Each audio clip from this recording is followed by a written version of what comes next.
Good morning and welcome to your Partner in Success Radio. I am your host, Denise Griffitts, and this podcast has been bringing you conversations with authors, entrepreneurs, mentors, and business leaders for almost 18 years now. And we are honored to be ranked in the top 1.5% of podcasts worldwide. And today I'm welcoming a married couple who truly understand what it means to build both a life and a business together. Robert and Kay Lee Fukui are the co-founders of I-61 Inc., and that's where they help married entrepreneurs create healthier work-life balance by structuring their businesses to grow without overwhelming their family, their marriage, anybody involved in their lives, really. And today's episode of Your Partner in Success Radio is sponsored by Roberta Fernandez. She is an emotional intelligence trainer and hypnotist and the creator of the Conscious Napping app. I love that app. If your days ever feel overwhelming, this app is a powerful tool to help you reset. I use it all the time. And in just a few minutes, Roberta guides you through calming visualizations that are designed to ease stress, improve focus, support better sleep. That's really why I use it, and more. And with over 100 sessions available in both English and Spanish, there's something there for everyone. Learn more at robertafernandez.com/conscious napping and tell her I sent you. Now back to my guest. Good morning, Robert. Good morning, Kay Lee. Thank you for joining us today and for sending your book, Tandem, The Married Entrepreneur's Guide for Greater Work-Life Balance. It's a terrific book. But before we get started, tell us a bit about you and your story. Well, thanks, Denise, for number one, for reviewing us, number one. And you should have your own app because your voice is very soothing. Yeah, I know. It's the same thing. I keep hearing that. And I'm like, the first time I ever heard my voice on a podcast, because I didn't know it was a podcast, I thought it was just a written interview. Y'all, I heard that and I went, oh God. To me, I did a whole body free-song, a whole body shudder. I thought I sounded like happy birthday, Mr. President. I wanted to throw up. So just so you know. I do. I can hear it. Oh, see, I can't talk to you anymore. Kay Lee, take over. We're not talking to you. Yes, it is very soothing, Denise. When you were speaking, I'm like, oh my gosh, she's so calm and peaceful, and No. like you need something else to do in your life, another business, Denise. Yeah, there you go. Well, I build websites in my sleep, but that's another story. But tell us about you and your story. I have to tell you, I've interviewed a lot of people over the last almost 18 years.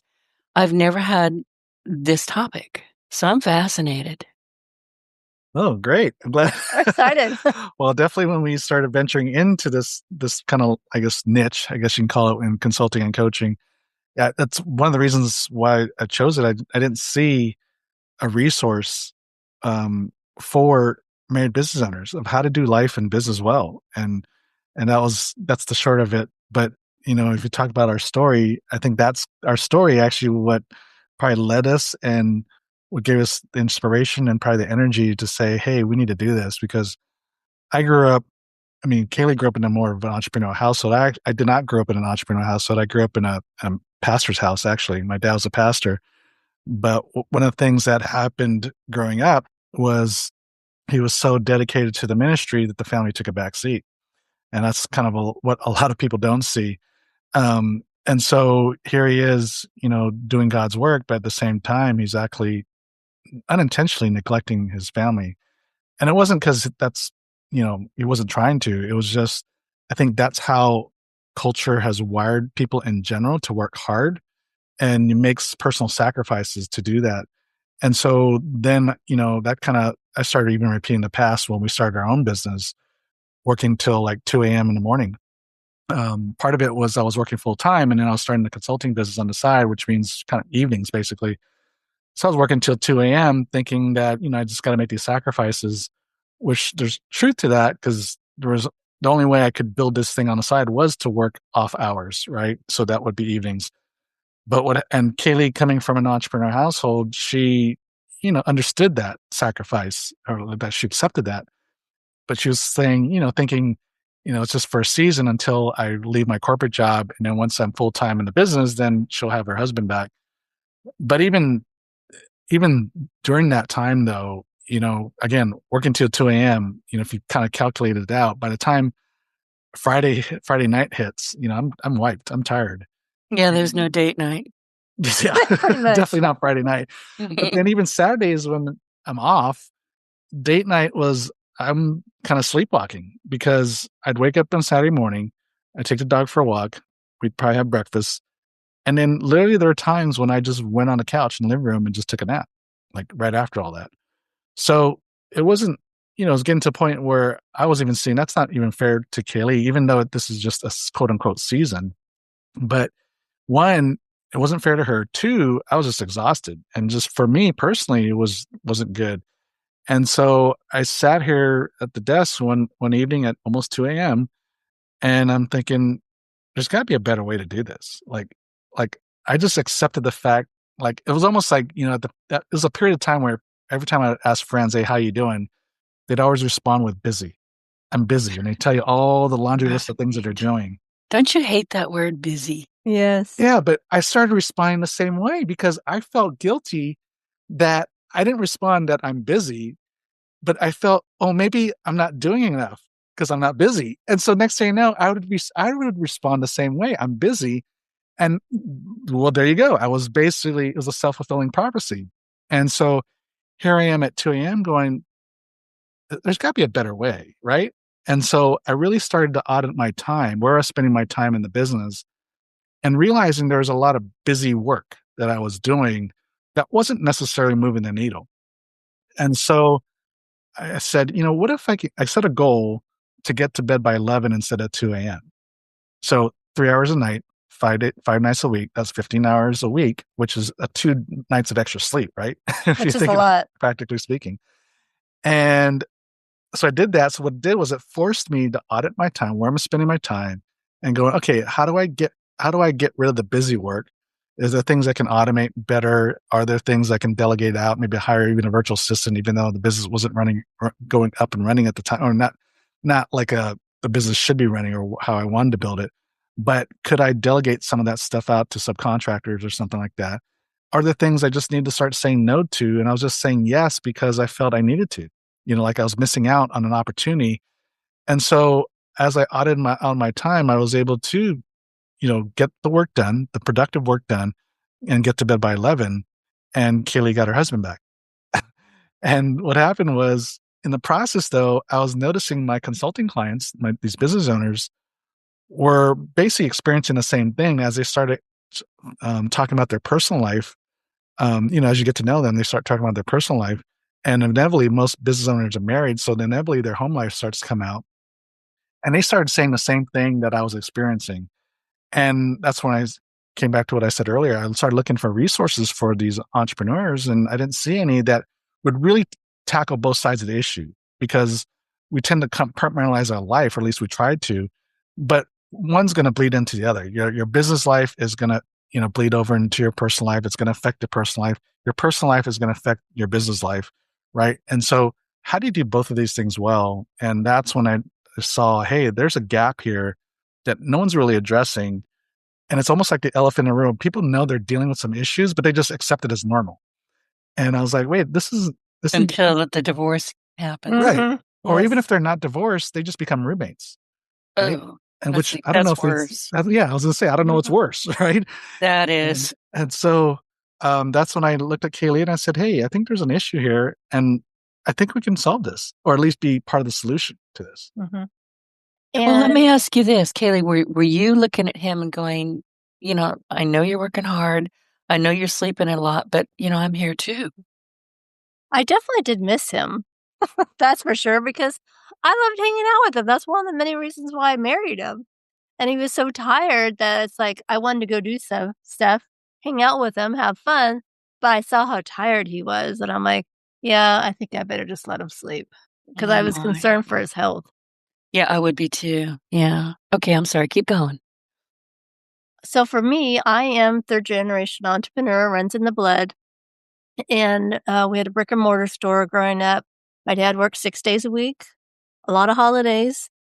And it was really tough on the family because he wasn't home. My mom was stay-at-home mom. God bless her, trying to raise 4 strong-willed children. And I think maybe that's one of the reasons my dad wanted to stay at work. I don't know, but um, it was just challenging on our family. Like, I don't even think my dad made it to my high school graduation to this day.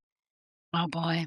And in the entrepreneurial world, the go-to for most things is let's just put more time in, more time, more time, more time. That's supposed to be the cure for all, but we're not tracking. We have no matrix. We don't know what's working. We're not in our zone of genius. And so time necessarily is not the answer to all things. And then when the family fractured, um, then I was in college. I went to work with my dad. And eventually, he thought I was going to take it over as far as legacy. But at that point, the business had become the mistress that I really wanted nothing to do with it. And unfortunately, we see that happen a lot as well. Well, you do, and especially people who, first, second, third generation. I think, and this is just my observation, I don't have any data to support it, but I think by the third generation, that's where it's all falls apart.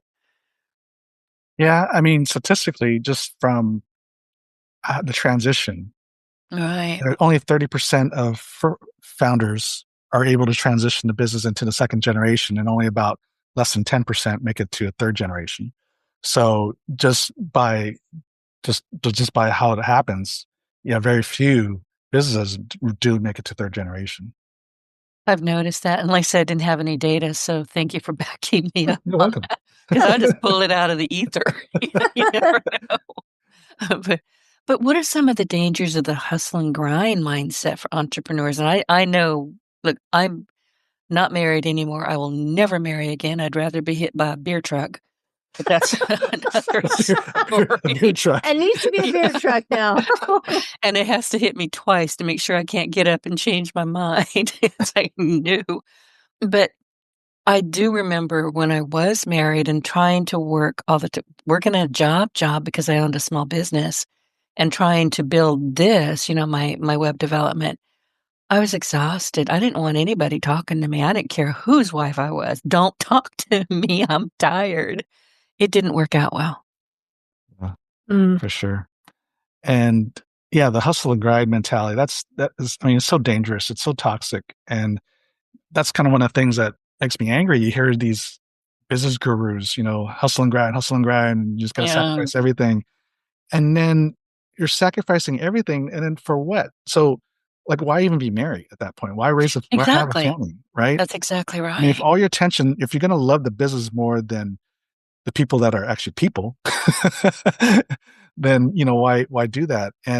But that's what people think it takes to succeed is the problem. And certainly when I was in corporate, I was in marketing and sales for 25 years. My first job out of college was at Coca-Cola.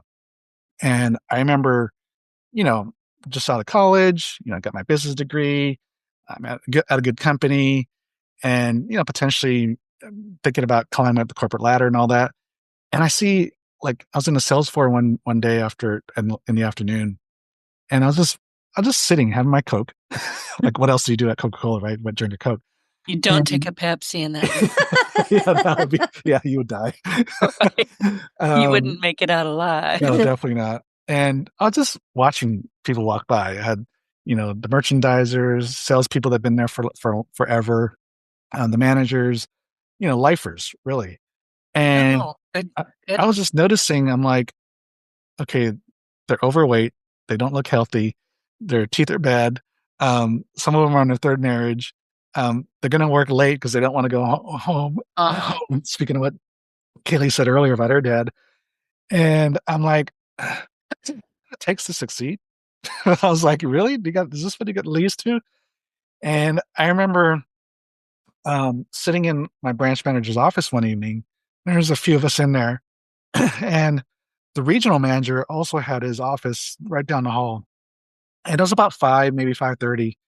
And he peeks his head in the office and he says, "Hey, good night, gentlemen. Have a good night." And he leaves.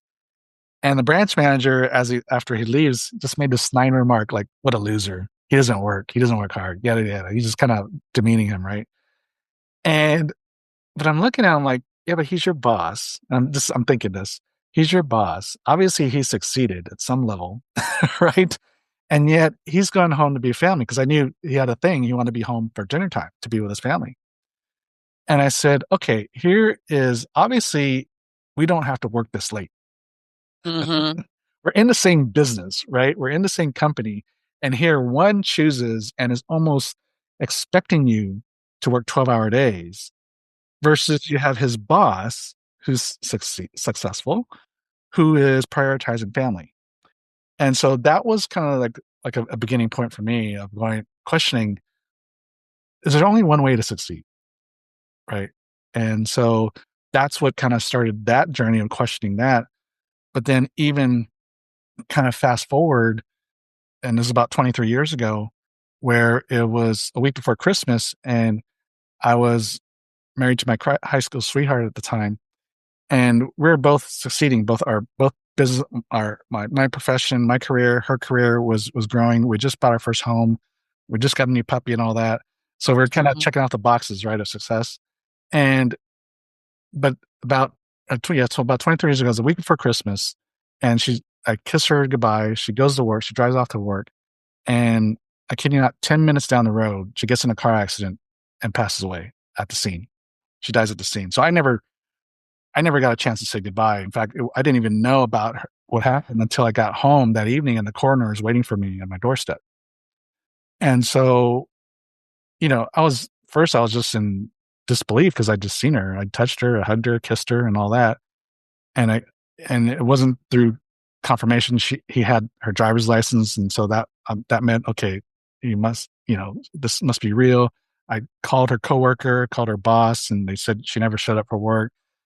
So basically, reality started to set in. So it went from denial to then almost like regrets, because I'm thinking, wow, what if I, didn't put off date night because I was too busy? What if And I, guilt, the guilt yeah, will kill you. That will just destroy you. yeah, what if I hugged her a little bit longer or kissed her and give her another peck on the cheek or whatever? You start going through the laundry list of items of regrets. And so I was like, that was definitely the turning point for me, was like, I'm not going to succeed, quote unquote, succeed at the cost of a relationship, because I don't get that back. But what I can do moving forward is be a little bit more intentional about how do I prioritize in relationships and still succeed, just like my regional manager did at Coke.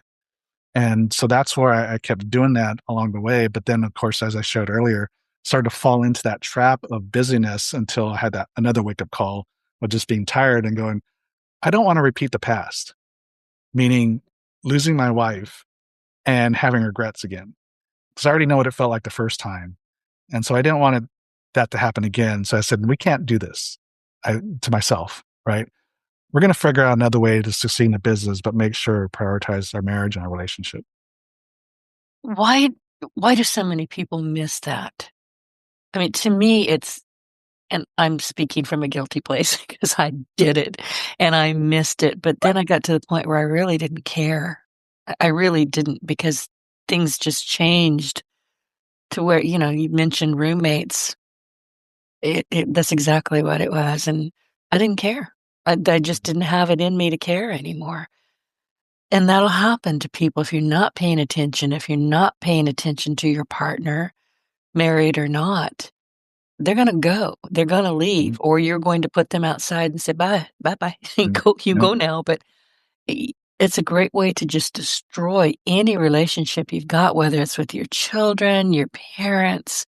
If you're too busy and you're too tired, after a while, they just find something better to do. Mm-hmm. Yeah, for sure. Yeah. And, because unless you have a wake up call like I did, Yeah. very few people in that, like even in our circles, like I know the couples that we know that are doing well in their business are also doing well in their relationship. Inevitably, there was some kind of wake up call. And Yeah, I would when we're bet. young, we just feel invincible. We can just do it all. And we feel time is just a unlimited resource. And we never, Even though we know better. We right. know better. Right. We I know mean, better. when you're 17, 18 years old, nothing is going to hurt you until that Yeah. car smacks you. But, Yeah. you're going to live forever. And then you get a little bit older, you're like, my knees hurt. Then you get a little bit older than that, like, I hate my life. What's going on here? Yep. And I was thinking about this. I don't know. I'm not great with numbers. I can build a website in my sleep, but don't ask me to, plot it using any kind of numbers. And I got to thinking the other day, it's like, each decade is only 10 years. Those 10 years can go very quickly. And then you've got 1, 2, 3, 4, and then all of a sudden you're 60 years old and you're like, what the heck happened? I am not 60 years old. I'm not 70 years old. I don't like this. So pay attention. It's those decades just roll right on by. Oh, they do. Yeah. Interesting.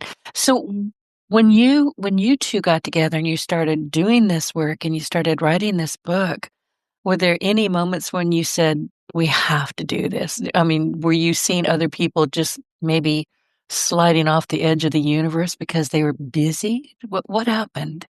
Was there a moment where you said, we have to do this? Well, I know a lot of people kept asking us for a book.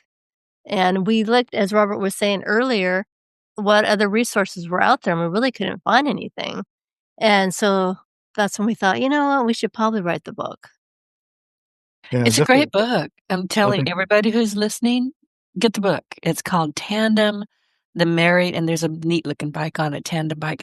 The Married Entrepreneur's Guide for Greater Work-Life Balance. And I'm telling you, when you guys got in touch with me and I went and, I do a deep dive, I always go to Perplexity and I look at who my guests are, my potential guests are.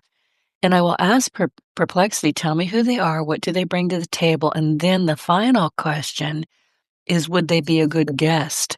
And you got an A+. So Oh, wow. like, Thank you, Perplexity. Wow. yeah, Perplexity liked you a I'm lot. gonna have to sign up for that. It's free. I use it. It's great for research. You don't have to pay for it. It's wonderful. It's even better. Yeah.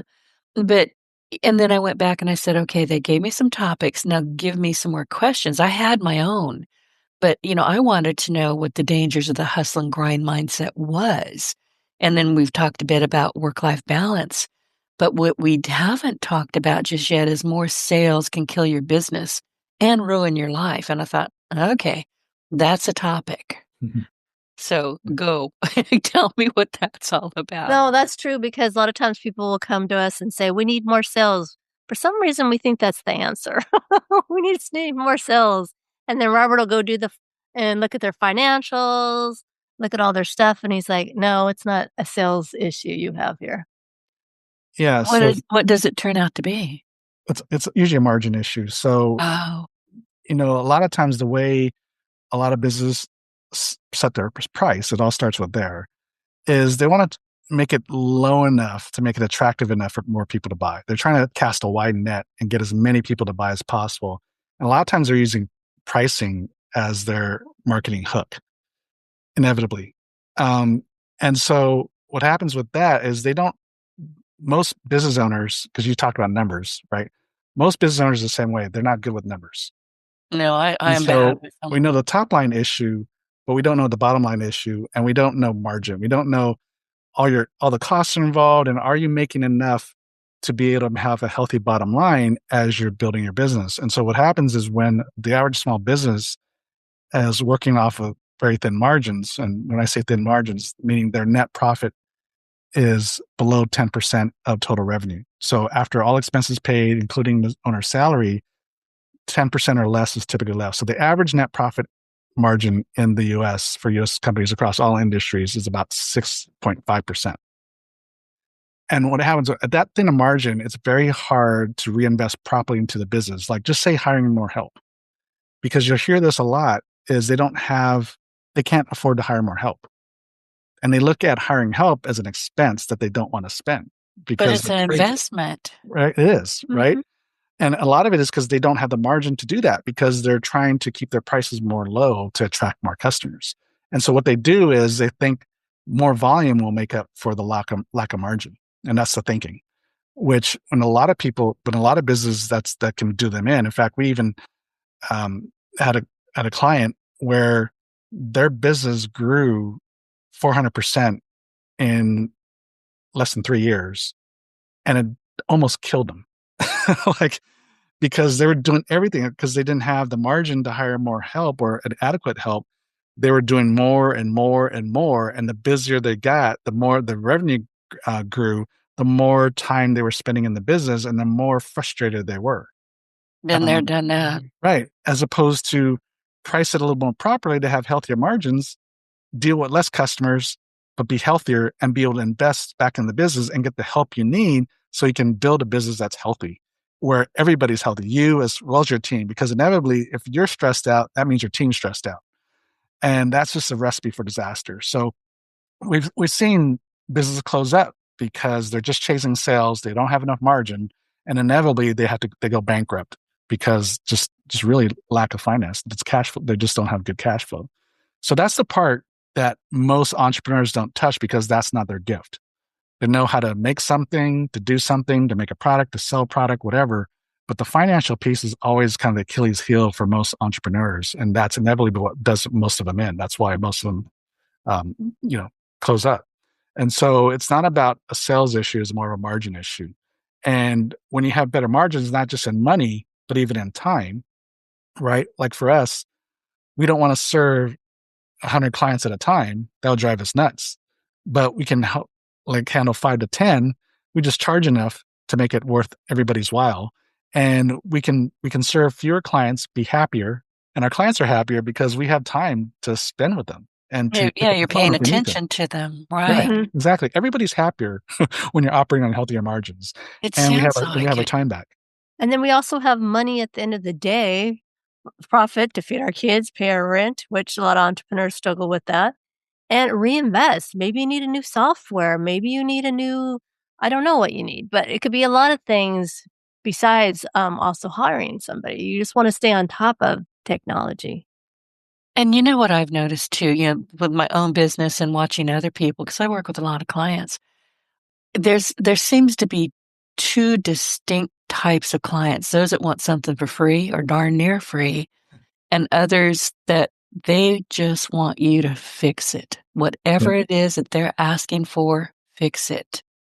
And there's a big mindset difference between those two people. I avoid the first ones. Yeah. You want something cheap? I'm not your girl. Yeah.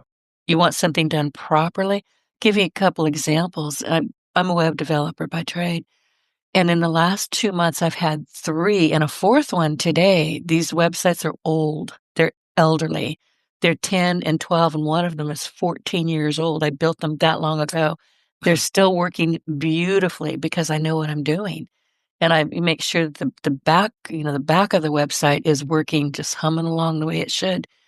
I'm rebuilding 4 websites now that are old, but they waited. I had a lady from Canada call me today, and she said, "It's time for me to do something different with my site. I only want to work with you." Oh, great. But that's if you're doing your job properly and you're giving them what they need, they're going to come back to you. Mm-hmm. Absolutely. See, she didn't even ask you the price, Denise. She just said, "Yeah, she did. I need you to do my work, my website. Can you come in and do your magic?" And yeah, that word was used actually. So, and I'm thinking, well, that's strange, because these sites are, they're really old, but they're humming along. Not one of them has broken ever. That's not something you can really say in my world. Mm-hmm. Yeah. Well, and if something did happen, I think you would be right on top of it. They would be able to get hold of you, and you'll be like, "All right, I'm on this right now," and got it taken care of. That happens too. But I guess my point is, if you want a cheap website, go to Wix or go somewhere else. Don't go to your office on the web. I can't help you. Yeah, exactly. But I wouldn't. I'm very proud of the work I do, and how my clients continue their business without going, "Oh, geez." So, that's like, say, there's a big difference between people who want you to fix a problem for them and people who just want something shiny. Mm-hmm. Yeah, exactly. Avoid the first ones. Yep. And, when you're discounting, quote unquote, discounting your price, it's ultimately the ones that are very price conscious or tend to be, especially in the service-based industries, they tend to be the biggest pain, right? Versus the ones that just want you to fix it and they'll pay what it's worth. They leave you alone, just do your thing. Yeah, exactly. And I'll be honest with you, when I first started doing this kind of work, I did what we all do. I'll do it. I won't do it for much because I don't have a resume. I don't have anything to show. Yep. And I found out pretty quickly that there were some clients I needed to impose a PIA tax. Yep.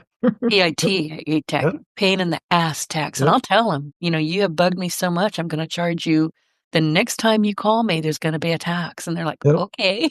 And they're very careful after that. Yep. I call it the frustration tax, but yours is a much stronger word, I think. Yes, we're in the South. We say it the way we no filters. But let's talk about scheduling priorities. Business, family, how important is that to schedule those priorities first? And how do you do it effectively without going, oh, I'll get to that next week? We say take everything off the calendar and put your priorities in first, whether it's a Oh, date night, right. children's football game. We have weekly meetings where we meet up every Monday. Whatever's important to you, put that in first, and then put everything else around that in your calendar. That Because makes if you put sense. in all the work stuff first or all the, you know, things that aren't, well, work is important, but if you don't put the priorities in first, you'll fill it up with other things Oh, and yeah. room for your priorities. Right. So we're talking about productivity. What does that actually look like for entrepreneurial couples? Because it sounds to me like it takes a lot of work, a lot of mindset. You have to both of you be aware and both of you working in the same direction. Yeah, you first need to identify what's the most productive work for you. What is we call it the zone of genius. Actually, Gay Hendricks wrote a book called The Genius Zone. Yeah, I And have the book. okay, so you know Mhm. what I'm talking about, right? So Oh, you yeah. identify what's your zone of genius. What are the top 2 to 3 things, type business activities that you're excellent at and it gives you life, right? You enjoy it and you're just great at it. Um, the average entrepreneur probably spends about only 30% of their time in their zone of genius. And to be very productive, you want to be 60% of your time in that area. But especially most small business owners, right, they're wearing multiple hats. So which means they're spending a lot of time in their zone of competence. They're good at it, but it definitely doesn't give them life. In fact, for some of it, it might be life sucking, right? But they're okay at it. They can do it and all that. And so the average business owner is wearing multiple hats, doing things that they're not really good at anyway, but they feel they have to do it or whatever. So they spend very little time in their zone of genius, which usually is a thing that is not just productive, but it actually grows the business. It might even bring in sales, or it might be that research and development on a product or even menu item that will, satisfy their customers better. Those things that really move the needle and move the business forward. That's your most productive use of your time, is in that area. And what I have noticed, because I've been there, done it, guilty, but if I get too overworked, if I get too busy, my creativity goes straight out the window. Mm-hmm. Isn't that the truth? Yeah. Yeah. I mean, you have to walk away from some of it, you know, outsource some of it. Like if you're just everybody says, "Oh, get a VA, get a VA." Listen, if you're going to have a virtual assistant or an assistant, you better plan on training them. Mm-hmm. Yeah, Exactly. exactly. And Yep. that's a big problem. I know you guys know this. It's Mm-hmm. a lot of people say, "Oh, I hired someone and they didn't do what I wanted." Well, did you train them? Yeah, they No. just expect them to just out of the Yeah. box know exactly what you're thinking Yeah. and everything, right? And They're no, not mind readers. They exactly. need to be trained. The But owners all, "I don't have time." I'm like, "Well, you don't have time not to." well, not only that, but you don't have time to go clean up the mess. Exactly. Exactly. And they will make a mess because they don't know what they're supposed to be doing. They're just putting stuff out there and hoping you'll keep paying their bill. Well, Mm-hmm. and it's really not fair to the person that you hire if you don't train Not them, at all. because you're not Not setting them up to succeed. no. And I mean, if you can find and train a good person or two, they will take so much off of your plate, Oh yeah. Mhm. but you have to treat them very well. And I don't mean you're paying them hundreds of dollars an hour. I mean, you treat them very well. You give them standard operating procedures. You listen to them when they make suggestions. They're part of what you're building. You have to Mm-hmm. treat them like that. Oh yeah, Mhm. Yes. Too absolutely. many people miss that. It just makes me go, "What the heck?" Mm-hmm. Why never mind. But that's a whole nother topic. So we talked about creating shared expectations for time and roles and boundaries, but what are some small daily habits that can support a sustainable rhythm at home or at work? What do you find that people are going, "Oh, I did that and it worked." Yeah, habits are I'm realizing more and more these days that your habits are definitely not more important, an undervalued, I guess, skill set, right? Of having good daily habits. So for me and for us, but for me specifically too, it's like how I start the morning is very important. Um, don't want to rush into the day. You don't want to just wake up and start checking your phones and all that stuff. It's I have my quiet time. I meditate. I pray. We pray together in the morning. It's that connection time first thing in the morning. Take the dog for a walk. I have my shake, and then I get going. Too many times people just like they go to bed. They wake up like they go to bed, just in a rush, and a lot of things in their mind. Busy, busy, busy, busy, busy. Right? That's the typical busy mindset, hustle and grind mindset. Well, not only is it not good for your mental health, it's not good for your physical health. There's a lot of medical research on the fact that when when you put yourself in stress mode too quickly, it's not good for your heart. In fact, the most popular time, I don't know if that's the right word, most popular time for a heart attack is right around 9 a.m., somewhere between 8 and 10. Really? Yeah. Because people are that's when their body's most stressed after being at rest. So physiologically, we've shown that, your body's at rest all night. And so when you Mine get up, isn't. yeah, so when you get up, you don't want to stress your heart too much, more than you need to. So you don't want to hit the floor and the devil says, "Oh crap, she's awake." Right. Yes. So it's not, so the stress is like checking emails and just rushing into the day Right. and all that. It just puts that much more stress on your heart. And also it puts stress on you mentally. And so you never get into the proper mindset to really be very creative. And what happens is, for a lot of people, your most creative time is kind of in the morning because that's when your energy is the strongest.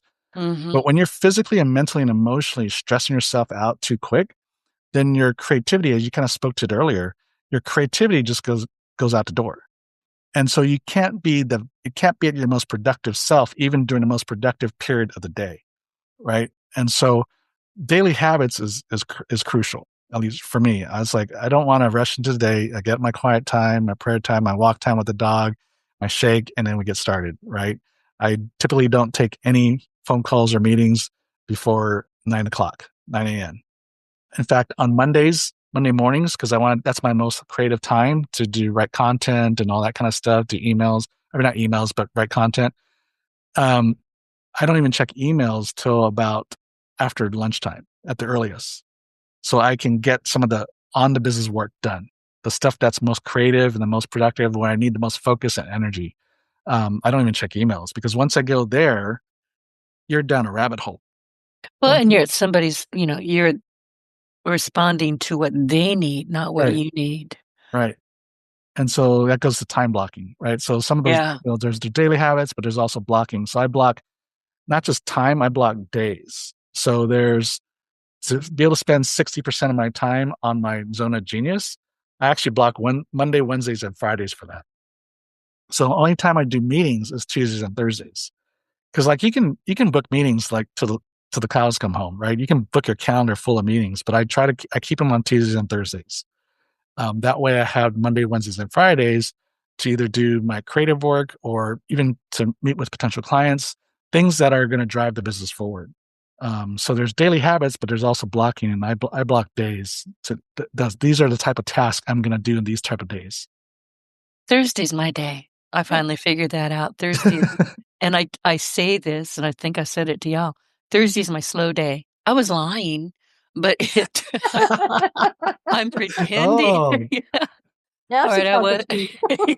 I was mistaken, but Thursday is deliberately I don't I don't have a bunch of stuff on there because I need to slow down. I mm, need to think. I need to, have a spot in case I need to do some rework on something. I've got mm, room. But yeah, you know what I found too? I don't sleep well. I never have. I sleep like a cat, a couple hours here, then I wander around and I zoom around and then I don't sleep well and it doesn't bother me. I'm not an insomniac. I just don't require a lot of sleep. And I have found that if I try to go to sleep at 11, that ain't happening. But about 1, I might fall asleep. But I have found that during the day and when I first wake up, and I had to train myself to do this because I would wake up, hit that floor running, and I was stressing the heck out of myself. So now and I had a podcast guest many years ago that he was talking about he had cancer, and it was a bad cancer, and he was, I think, 5 years cancer-free, and he said he cured himself literally. I mean, he did the doctor thing. He did, what he felt that he was willing to accept them doing to his body, but he embarked on what he called massive gratitude. Changed my life. I went, Yeah. because, Yeah. I was always kinda hit and miss with it. "Oh, this night," and then off I'd go. Mhm. Once I would stay in the bed, even with a cat on my bladder, that's not easy. I'm gonna tell you right now, that ain't fun. But I would stay in the bed and talk out loud because I'm convinced somebody's listening. It might be the gremlins in the ceiling fan, it could be God, it could be anybody, but Yeah. I'm talking out loud, and I'm expressing my gratitude, and I'm Yeah. saying, "Thank you." It did change how I operate, it really Mhm. did. But Yeah. what I found is that in the early morning, I'm up and running, I'm doing I'm happy. About 2 o'clock in the afternoon, I tank. I just Mhm. completely tank, and I'll walk out of here for 3 or 4 hours, and then, about 7 o'clock at night, I'm like, "Ooh, new ideas," and off I go. So you have to pay attention to your body is what I'm Mhm. Yeah. saying. What Yeah. your rhythms are. I was in, like I said earlier, I was about 17 years in this pharmaceutical company, my previous job I had, and I was in the oncology division. And so it was the cancer division. So we sold chemotherapies, biologics, immunotherapies. And every time we had a new drug or we were expanding it into treat a new therapeutic area, a new different type of cancer, you have to learn. So you learn about the cancer, you learn about the epidemiology and all that. And the most common risk factor I saw always reared its ugly head. Most common risk factor for cancer, different of all kinds, was stress. Stress, It was yeah. always on there. Mm. It was always Yep. on there. And Mhm. I was like, interesting. Like nobody really talks about this, but it's in the literature. And it's a risk factor. It's in the medical literature as risk factors for you name the cancer. I mean, there's probably very few where that's not it wasn't named as a risk factor for cancer. And so you can talk environment, health, and all that stuff, nutrition and food and all that, which was all part of it, but all stress was always in there. Mhm. What about mindset? Well, that plays right into it, right? Your Right. mindset is gonna lead, is gonna kind of measure, monitor, or kind of calibrate your stress Mhm. levels, right? Positivity, obviously, your stress level is going to be down if you feel more at Right. peace. Your Right. gratitude, right? The Mhm. gratitude, like when part of our daily ritual, daily habits for Kay Lee and I, when we pray together, what we're doing is we're speaking blessings of each other. It's just positive stuff, right? It's positive. Mhm. We're speaking positivity Absolutely. and encouragement, and that puts the stress level down. Not just me individually, but relationally. And you're And- setting intentions for the Right. day. Right? Exactly. In the morning, yeah.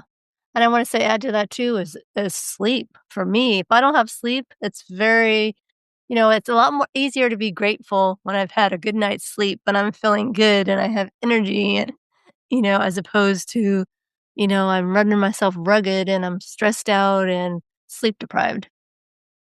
And I wish I could sleep, but I never have been able to.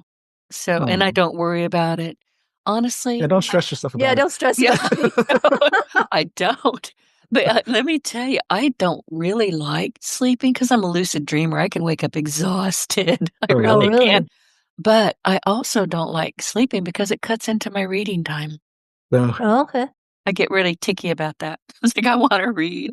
It's interesting how we each have different rhythms, right? Of what we Yeah, need in our yeah. bodies and And you have to figure out what they are and go with it. yeah. But I was asking about mindset specifically because I just had a friend that died well, friend's brother-in-law died 2 days ago of massive, massive stress and aneurysm. He was only Oh, no. 65.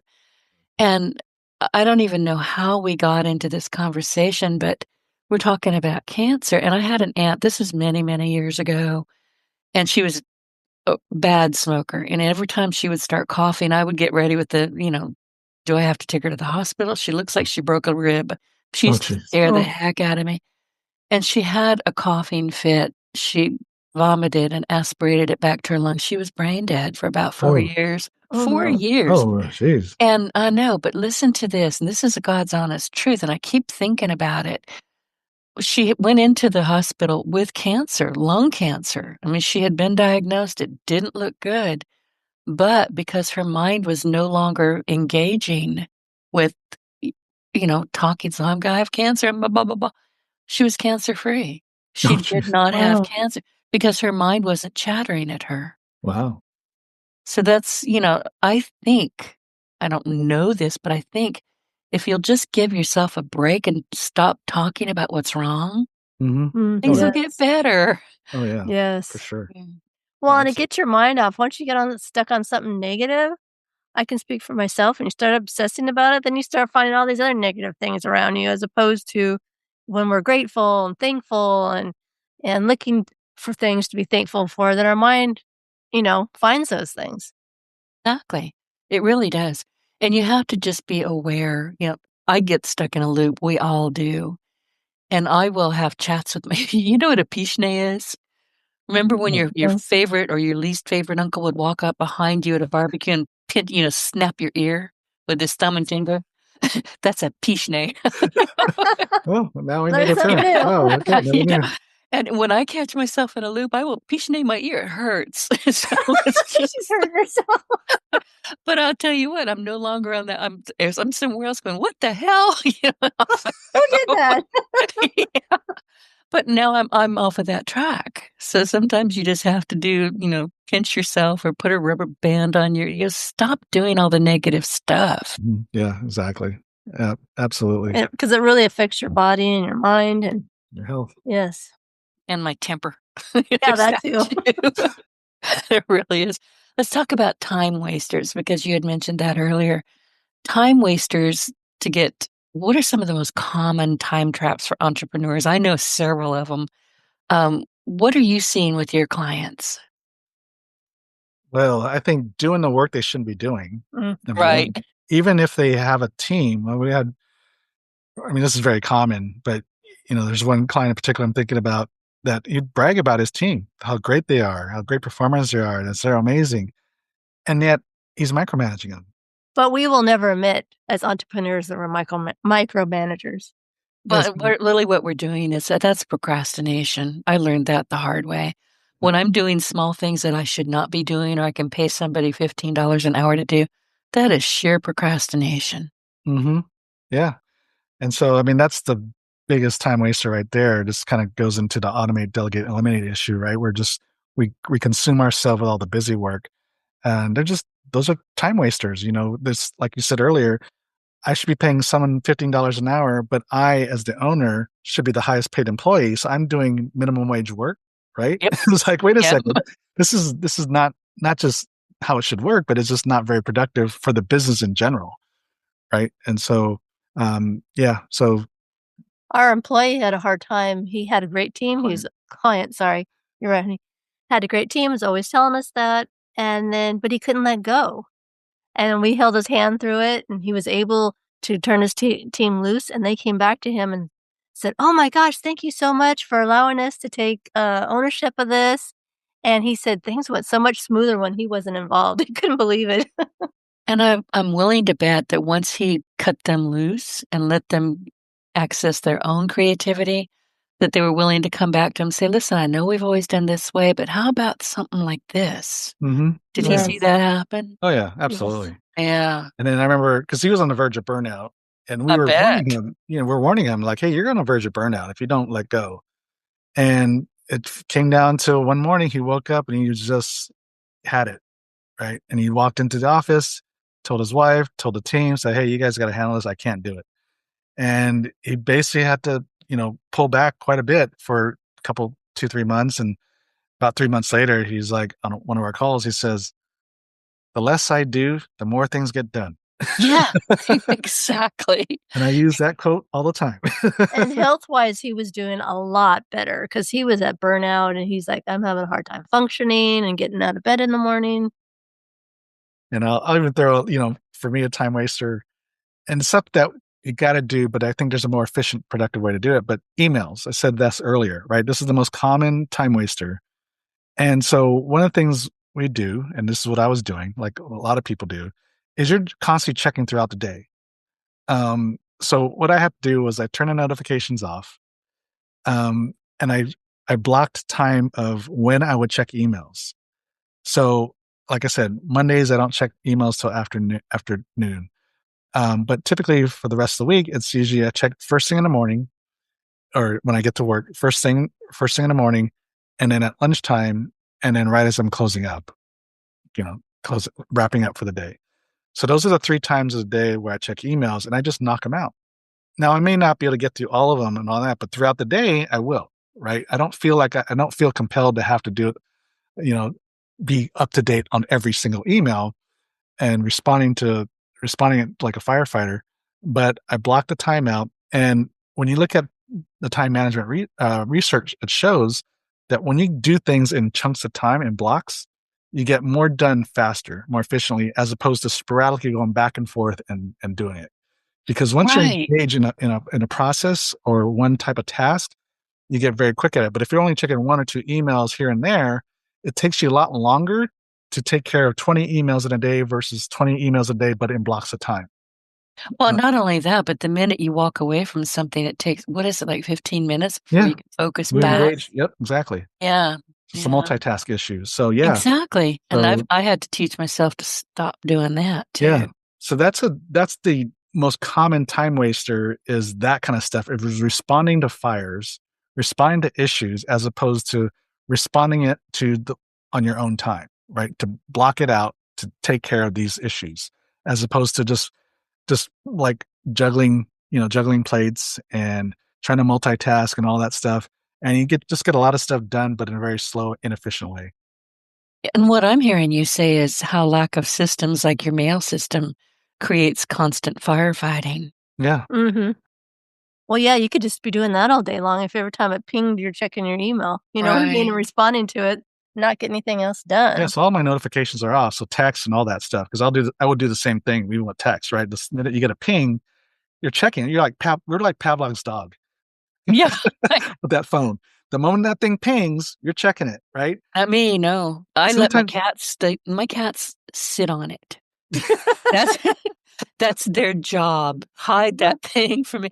I don't use my phone for work. I just refuse. In fact, only about 5 or 6 people, 5 now that my brother had passed, but only about 5 or 6 people have that phone number. I'm not going to let you have access to me 24/7. It's not going to happen.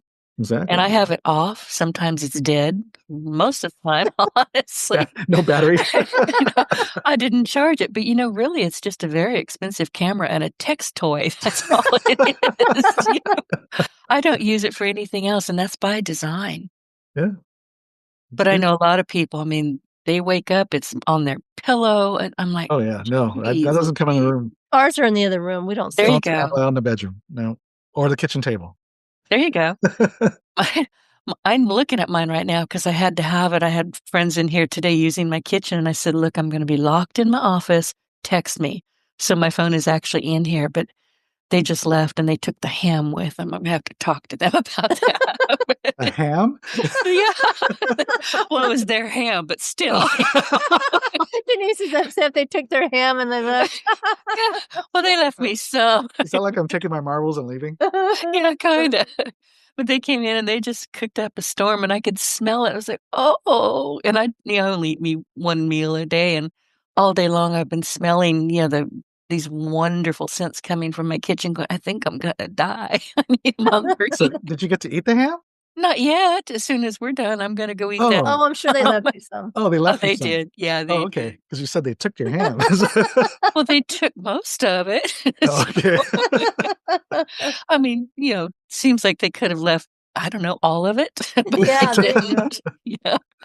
Anyway, listen, let's talk about your book, because I mentioned earlier, this is a really good book. And again, it's not something that I've ever talked with anybody about this. We talk with people about a lot of guides and work life and leadership, but never a married couple. So what are you the most proud of with this book and the work you're doing? What I'm most proud of the book is that we got it done. Yes, and we didn't kill each other, Denise. Yeah, there it is. That was And a you got it testament. printed and everything. Yeah, that was a testament to, I guess, the tools we developed, right, of how to work together. We even did the audiobook, and we recorded it in our closet. And so, Sorry, I didn't. I hope I didn't store it on you. That just so kind of came out. yeah, no, I hear you, because like when people were saying you got to do the audiobook because of sales, and that's where a lot of people are. There's more and more people using audiobooks and all that. I said, yeah, but I mean, God, the thought of sitting in a studio for hours and and days. reading this book. We love the book, but Yeah. man, we don't have to read it again. Well, because we're not used word to for reading word. out loud, and you know what I mean? In a Right. studio. It's not something we do all But the a time. good friend of mine that's in my mastermind group that I'm a part of, this is what he does. He does audiobook production, and he says, just do it in your closet. He says, do a test recording, send it to me, and I'll tell you if it's usable or not. So I did, and he said, yeah, closet's perfect, because one of the, I guess, silver linings in COVID was all these recording artists and authors and stuff found out that their closet makes a good recording studio, because it's usually insulated well, the clothes absorbs the sound and all that, Carpet. because they couldn't go in the studio right during that time to record. Right. So the closet became the new recording studio. And once he said that, I'm like, oh, we can do this. So Denise, you would laugh at us. We're in this closet. We got clothes all around us. We're on the floor. Robert's got this makeshift, like a cardboard box on top of my laundry basket with the computer up there. With the microphone. With the microphone. We had to kick the dog out because she likes to use our closet as her. I call her office. Yeah, Kay Lee calls it her office. And so we had to kick her out because I didn't want any extra sound and all that stuff. Because it picks up everything. And normally, I mean, like, she's on our lap right now, but normally she just sits there and she's quiet. But in that small space, we didn't want to pick it up any little movement. That way, because we could do it at home, we just recorded a chapter every morning. So first thing in the morning when we're sharp, right? When we're sharp, first thing in the morning, we just knock out a chapter. Okay, and I'm then looking. It took us 2 weeks to do it, right? I'm looking at the chapters. How big are the chapters? They're pretty good size. Yeah. They're about 8 to 10 pages, roughly. So that's a lot doable than trying to go in the studio and doing it all in a day or two. Yeah, right. And I don't know about you, but my voice gives out after about an hour. Exactly. Yeah, and that's basically what it took us, because when you stumble with words, you have to redo it and all that stuff. So basically, it took us roughly about an hour or less to do each chapter, and just to knock it out one a day made it so much easier. And also, we caught some typos along the way. I bet. And how did you do it? I mean, were you talk for a bit and Kaylee talks for a bit. How did you spread that out? There's parts of the book where it's obvious what's in her, in her voice versus right. mine. But most of it was written in my voice. But then there were sections in certain areas like titles, subheaders, and exercises, whatever. There are certain things I would have, and pull quotes and stuff like that. There are certain things that were always her voice, outside of the obvious things in the book that was obviously spoken in her voice. So we just figured out, what was her role and my role in the book. So it worked out. I'm going to have to go get it. I have a credit. It's just sitting there. And there's, after every chapter, we have some bonus content that you don't get in the book, the hard copy. Yeah, we give you all of our fun stories. Nice. So yeah, I think to answer your question, what we're most proud of, I think it's just that, people asked us to write the book, as Katie was saying earlier, and I didn't want to do it. But I realized, like, hey, there's not a whole lot of resources out there for this. And so we need to do it. One is, we can't serve every potential client in our target audience, right? We can't serve everybody anyway. So this is a way to just get the word out, to say, hey, there is a better way to build your business and not just protect your marriage, but even build your marriage at the same time. That you don't have to wait till your business is quote unquote successful, whatever that means, to then focus on your marriage and your family. But you can do it simultaneously.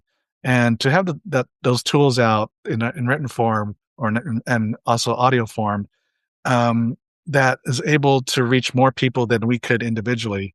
That was part of our incentive to doing that. Well, we wanted something that's going to outlast us as well. Right, legacy. Mm-hmm. And honestly, get on as many podcasts as you can. I mean, That's right. that's a great way to get your voice heard. Yeah. Yes, we love being on podcasts. I bet. Well, I have a few people I'm going to introduce you to. I think you'd Oh, be thank you. great guests for them. Oh, Oh, thanks, thank you. Denise. Appreciate Oh, that. my pleasure. So listen, as we wrap up this episode, very reluctantly because I'm fascinated, I would love to share with listeners where they can connect with you and your work. And are there any final thoughts or key takeaways that you'd like to leave with them about building a thriving marriage and business? Yeah, so you can go to marriedentrepreneur.co/success radio. We create a specific landing page for your audience, and there's a free a free assessment for your marriage, or balancing your marriage and business. So it assesses kind of where you're doing well, where you might need some work, with some suggestions on how to improve in whatever those areas are. So that's free. You can do that. And I think as far as a takeaway, I just think it comes back to don't accept the status quo. Whatever you're not satisfied with, don't accept it as normal. Like I said earlier, is we accepted busyness as normal, and that we're going to have to sacrifice one for the other. But don't accept the status quo. Don't accept what people think is as normal. Is if you want to do better, if you're not satisfied where things are, whether it's in a marriage or business or something else, there's always a solution. And so go get it. And I want to say, what does success look like to you? Sit down and write it down, write it out. Talk to your partner, your spouse, your family about it, because you know what? It's not a one size fits all. Just because this is success for the Kardashians over here doesn't mean that that needs to be what your success looks like, because it's individual. It is. And you said something, Robert, just a minute ago that I had to write this down. Many years ago, I had a coach, my first coach, and she was an older lady, and she was lovely, but I remembered just complaining. I'm going to call it what it was. I was whining. We do that in the South, And she was very quiet, and I thought, oh, she just fired me. She hung up on me. And she very quietly and very deliberately said, Denise, I went, yes, ma'am, because she scared me on top of everything else. She said, what are you tolerating? Oh, That set me yeah. on my head in a hurry, because once I figured that out, a lot of stuff just got gone. Yeah, that's a great question. Yeah, I thought it wonderful. was. Yeah. Listen, thank you so much. Oh, tell people where they can find you. You mentioned the gift that you're giving to my audience, and thank you for that. But where can people find you and work with you if they want to? Yeah, the same link, because that goes to our website, and so there's even a free strategy call if you want to, and just click the Let's Talk button at the top, and yeah, we can talk. Love to meet you. Well, listen, everybody, in this conversation, Robert and Kay Lee, I can do it. I can say it. Fukui, right? Yay. You got it, yay! Yoo-hoo! I live in Cajun country. We speak French down here and everything. I mean, Robert, your name is really Robert. You just didn't know that. Exactly. I almost said, Robert. No. But anyway, they, drawing from years in corporate leadership, family business operations, and their own experience as a married entrepreneurial couple. I love that. They've created Thriving in Tandem. Get the book and get the program. It's a program that's designed to help couples build a successful business and a thriving marriage at the same time. Yes, it can be done. And in this conversation, we talked about the real challenges entrepreneurial couples face, the systems and the mindset shifts. I told you, I'm good for an hour. After that, it's over. That make a healthy work-life rhythm possible, and why protecting your marriage is one of the smartest business decisions that you can actually make. Their insights are practical, honest, and encouraging for any couple working together or building a business while raising a family.